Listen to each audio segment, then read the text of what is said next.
primer debate de la ley urgente sobre la extinción de dominio que presentó el Ejecutivo se realizó dentro del Pleno de la Asamblea Nacional. ¿Qué observaciones han hecho sobre este proyecto?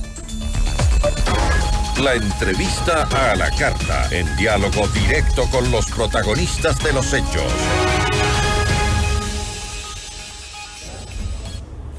Nos acompaña Natalie Farinango, asambleísta de ADN. Asambleísta, qué gusto, buenas tardes. Buenas tardes, Gisela, gracias por la invitación y buenas tardes también a todas las familias ecuatorianas que nos permiten ingresar a sus hogares por este medio. Muchísimas gracias. Asambleísta, el informe de la comisión determina que el proceso de extinción de dominio se aplica exclusivamente sobre el patrimonio que no coincide con los ingresos de la persona, por lo que es independiente de otras causas penales y por tanto no requiere sentencia. Sin embargo, el correísmo tiene sus dudas y también el Partido Social Cristiano han mostrado pues su desacuerdo con el proceso de extinción de dominio porque que se inicie sin que el propietario de los bienes haya sido ya sentenciado por un delito de crimen organizado o corrupción. La Corte Constitucional, según ellos, exige ese paso. Según lo que dijo algunos de los asambleístas, el social cristiano, me parece Jorge Álvarez, que fue el que dijo esto. ¿Cómo se haría el proceso de extinción de dominio sin una sentencia previa? Bueno, primero esta figura nace en el mundo con eso, siendo un decomiso anticipado y que va en contra de los bienes injustificados obtenidos de manera ilícita, que es diferente y totalmente al proceso penal. El proceso penal que persigue a la persona, al procesado, al posible delincuente y va a determinar si es culpable o inocente. El proceso penal, el proceso de extinción de dominio que busca es diferente, es una figura híbrida y es autónoma de todo proceso y busca determinar que los bienes coincidan con los ingresos de las personas, porque de ahí aparecen personas que quizás ganan el sueldo básico con mansiones de 5 o 6 millones de dólares. No es justificable, o al menos que puede ser si de herencia se puede haber ganado la lotería, pero eso también se puede justificar.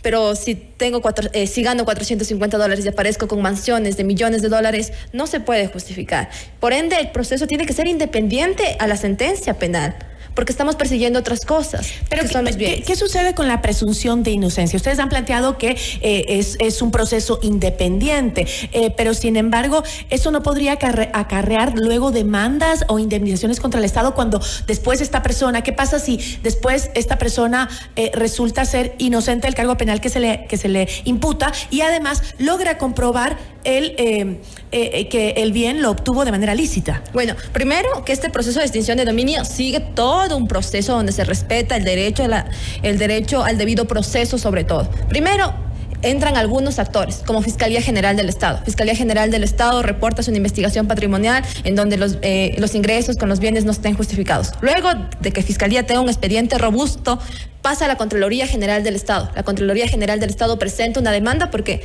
la Procuraduría General del Estado, que es el abogado del Estado, presenta una demanda contra esos bienes y también se hace todo un proceso en donde un juez anticorrupción determina si estos bienes están o no justificados.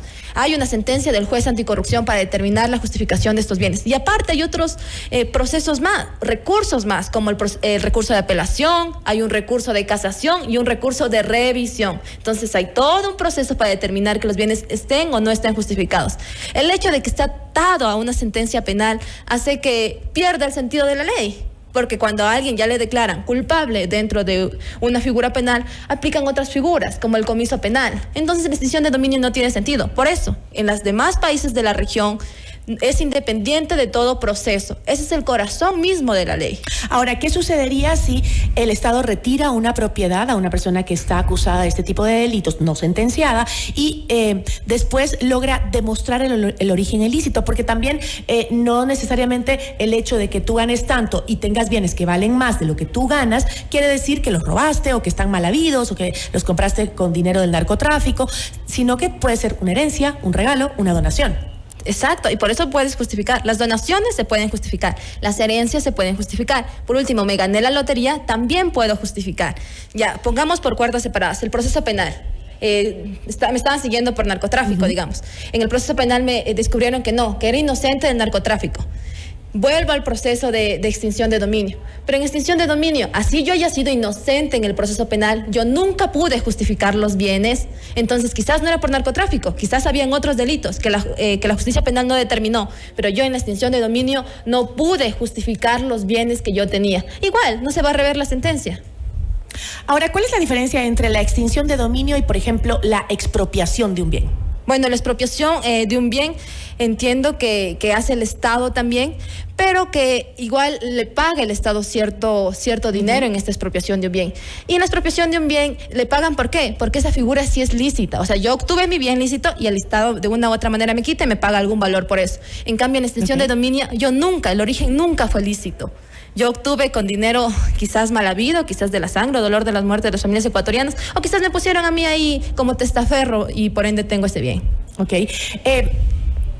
Ahora, si se aprueba el proyecto, podría también caer en un dictamen de inconstitucionalidad debido a que se podría interpretar como un incumplimiento del debido proceso por no mantener una sentencia previa. Es más o menos lo que está diciendo el correísmo y algunos socialcristianos. Bueno, están alegando varios sectores eso, pero es totalmente falso. El dictamen de la Corte Constitucional analiza 3 factores, entre ellos la sentencia previa, el requisito de la imprescriptibilidad, el tema de que se cumpla el debido proceso y que los legisladores debemos garantizar el derecho a la propiedad lícita. En extinción de dominio no estamos hablando de propiedad lícita, estamos hablando de propiedad ilícita. Nosotros conocemos muy bien que estamos en un Estado constitucional de derechos y que por ende la Corte Constitucional tiene ese deber, precautelar los derechos de todos las y los ecuatorianos. Por ende, este proyecto ha sido concebido que se respete el debido proceso, que se respete el derecho de las partes afectadas. Por ende, hay todo un proceso. No es que de la noche a la mañana yo digo, este bien no puedes justificar y te voy a quitar. No, como digo, hay todo un proceso en donde intervienen algunos actores,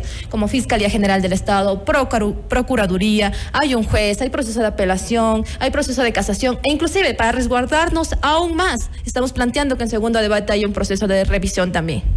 Ahora, luego de la sesión, la comisión debe recoger observaciones, entiendo, e incluirlas en el texto que se volverá en segundo y definitivo debate. ¿Qué observaciones se han presentado hasta ahora? Bueno, justo que pongamos también un proceso de revisión, que pongamos un proceso de revisión también, que estamos analizando ponerlo con las causales adecuadas, porque, bueno, este recurso de revisión nace de una figura penal también, pero como digo, este no es un proceso penal, entonces hay que ver qué causales le ponemos en la revisión para que pueda ser aplicable. Entre ellas, las más importantes, hay algunas cosas también que mejoran la técnica legislativa del proyecto, y mientras tanto no pierda el corazón de la ley, como digo, que es sin sentencia previa penal, porque eso ha determinado de que desde el 2021 tenemos una ley de extinción de dominio. El único país que tiene ese prerequisito de extinción de dominio con una sentencia previa es Ecuador. Los demás países de la región no lo tienen.